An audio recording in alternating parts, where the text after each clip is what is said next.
You're a man. You are a man. Stand up and be a man. Make the hard decisions. Make the sacrifices. Make the unpopular decisions. And become comfortable in your own skin. And if you are not a person that you are comfortable being alone with, that is the one person in this universe that you have full power, full right, and full responsibility to change. I don't have the right, I don't have the desire to, and I do not have the right to try to change my wife's personality and who she is. I don't have the right to change anybody except myself.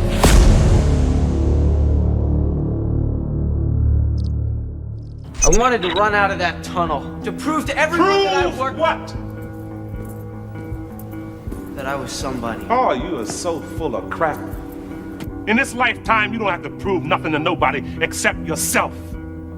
And after what you've gone through, if you haven't done that by now, it ain't gonna never happen. Most people's number one fear is public humiliation. I don't give up anymore.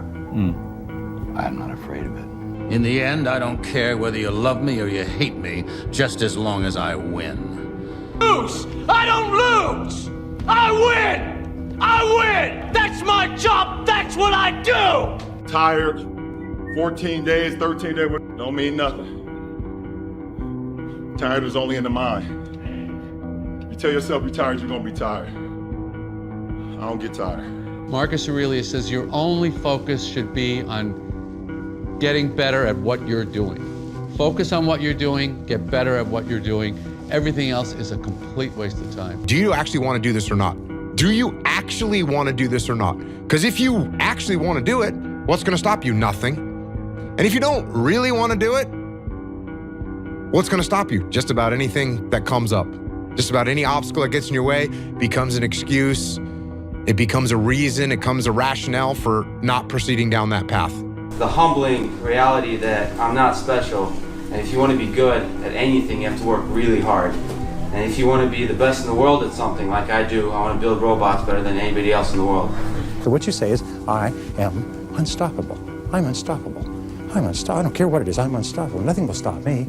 The greatest of all qualities to guarantee success is the absolute willingness to go at anything and refuse to stop until you achieve it. That 95% of the goals that you set for yourself, you will achieve if you refuse to quit. This drive and passion, and it may come from nothing. Like for me, there was no passion, no drive, no nothing. But I had this fire that I'm going to be somebody. And it has to be there because on all those bad days and all those days you don't want to do shit, you have to be your own motivator, your own coach, your own trainer, your own everything. So to do that, you have to come into work, and work is, whatever your work may be, ready to go. The odds were stacked against me. I won anyway, because I win. You won because Edward Darby came forward. You got lucky. Guys like you always think other people get lucky. I don't get lucky. I make my own luck. To be the best in the world at what you do, it's not about being a Navy SEAL, people. The best at what you do, you have to be unbalanced to find every bit of energy and strength that you have to pull it off. Then you get balanced once you become great. Play to win. Don't play to avoid loss, because the things you fear, the things that's going to happen to you. Set that target on something positive. Work for it. Expect it. Bobby Knight at Indiana University says the will to win is nothing without the will to prepare to win. See, everybody wants to win, but are you willing to prepare to win? If you're going to do it, do it. Say what you can do. Do what you say. If you can't do it, don't say you can do it. Don't over-leverage yourself. Don't over-leverage a decision and then jump in and kind of dip a toe. I think I'll try it out. No, think if you're going to try it out beforehand, but when it's time to go, dive. Finish it. Find out. Come out the other side. Don't leave it and go, ooh, if I just would have, That keeps me up at night. I think it keeps a lot of us up at night. When you half-ass something and you just don't know whether you failed or succeeded, got what you want or didn't get what you want. Finding out and looking in the mirror and going, I didn't half-ass it. I went all the way. I found out, and that ain't for me. Or I found out, and you damn right that is for me. That's a great place to get to. The other thing that's so interesting about being alive is that you're all in. No matter what you do, you're all in. This is going to kill you. So I think you might as well play the most magnificent game you can while you're waiting. Because do you have anything better to do? Really? Why not pick the best thing possible that you could do? If you win, you manifested it. Fantastic. If you lose, you would have spent so much time imagining it that you're really going to want it. And because you're really going to want it in your mind, you're going to be more motivated to work hard than ever before. Most of you do not use your mind for what it's for. You've forgotten how to imagine things. But you cannot close your eyes and vividly imagine. You can't give yourself goosebumps. You can't evoke an emotion in yourself anymore. You should be able to close your mind and imagine the life you want to live so viscerally, so to the point where you can taste it, so that this reality, the one outside of your mind, feels like nothing but a prelude, a ramp, which allows you to get where you want to go. The mind is that powerful. If you ask any champion of anything, they always envision themselves as champion all of the time.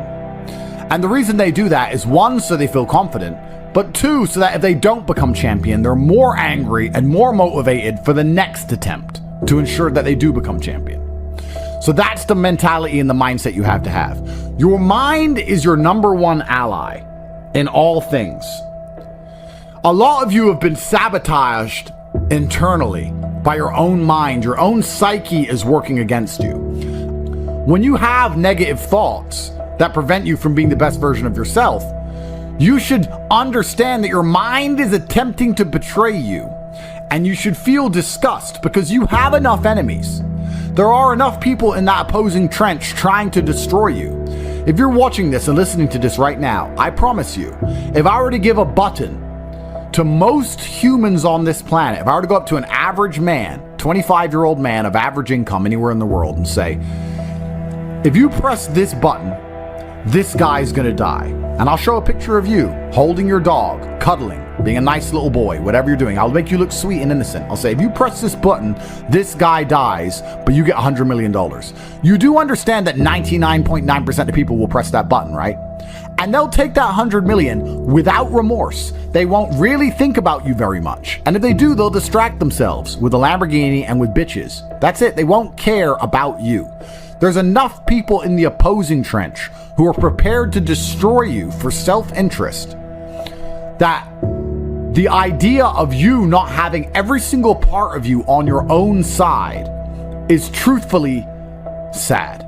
You need to be in a better position than that. You cannot allow your own mind to betray you ever. It has to be 100% on side all of the time. Once your mind is on side, once every part of your psyche is on your team, that's when you can go and look for other teammates. You can expand your network of other people whose psyche is all 100% on their side, and you have a unified outlook on the world. Then you can go and get things done. But the idea of self-betrayal is something most of you are struggling with and you didn't even realize. So as a thought experiment, we're going to sit here and I want you to actually think about it. How many times have you doubted yourself? How many times have you didn't feel like doing something you knew you were supposed to do? How many times has your mind tricked you into procrastination or being lazy? How many times has your mind convinced you that it was okay to fail and lose even though you didn't try your best? How many times have you sought comfort in excuses? How many times have you betrayed yourself? Don't worry about your enemies attempting to crush you. That's another conversation. If you actually analyze most of your failures, you're going to see the majority of them come from self-sabotage. And once you're in a position like me where you never betray yourself, where your mind never lets you down, ever. My mind knew exactly what I had to do. I did not miss a single day's training. I did not lose my mind. I did not go mental. I did not have a breakdown. I acted exactly as I was supposed to act. I was fully professional in all things. I got as much work done as I could possibly do. I was extremely productive. I used the experience for what it was. My mind never betrayed me. If you listen and look back on most of your failures, you're going to see that it was your own mind that betrayed you. It wasn't your enemies that tricked you. It wasn't your enemies that outmaneuvered you or outsmarted you. Most of you are not yet at high enough echelon to even have enemies of caliber. You were simply self-betraying. And until you identify that pattern and get yourself in the habit of ensuring that is impossible, then you're always going to lose against people who fully believe in themselves. You know, one of the things that stupid people have that makes stupid people quite successful sometimes is irrational self-belief. And the smarter you are, sometimes the harder it is to irrationally believe in yourself. But if you're dumb enough, you can be arrogant enough to have this irrational self-belief, and you will see some people be very successful, and you say, how is this idiot successful? Because they're so stupid that they don't consider the idea of failure. Their mind isn't advanced enough. They are not cognitive enough to consider betraying their own being. They only see outside. They don't self-reflect. If you're intelligent enough to self-reflect, you need to do it so that you can come up with feedback so that you can constantly improve, but be very aware of the trouble that can come from a mind that's not 100% on your side. My mind is 100% on my side in all ways. If I have to do something difficult, even if my body can't do it, my mind believes I can do it all the time.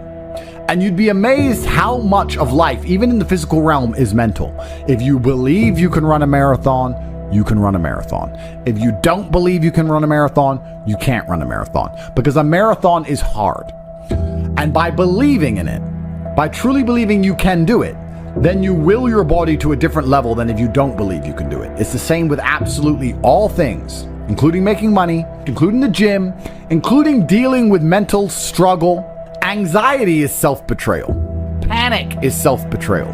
Procrastination is self-betrayal. Laziness is self-betrayal. Lacking motivation is self-betrayal. All of these things are self-betrayal. Most of you, your largest enemy on the planet today is yourself. You are the one who is destroying your own prospects because you don't have your own mind under control. And one of the things that's crazy about the world is your mind is one of the few things you can control. You can't control very much else. You can only control your mind. It's the only thing you have control over. So if you don't control it absolutely, you're going through life with no control over anything. You don't control your own mind, which means by extension, you do not control your life, you do not control your woman, you do not control the weather, you don't control nothing. You're just an empty vessel going through life with zero control over anything. You can control, once your mind's in check, your reaction and attitude to things. When you're in the trenches, there's people who give up, there's people who quit, there's people who sow FUD, there's people who feel sorry for themselves, there's people who want an easy way out, and there's other people who say, listen, this is a test, and the only way we're gonna get this done is to be irrationally positive all of the time.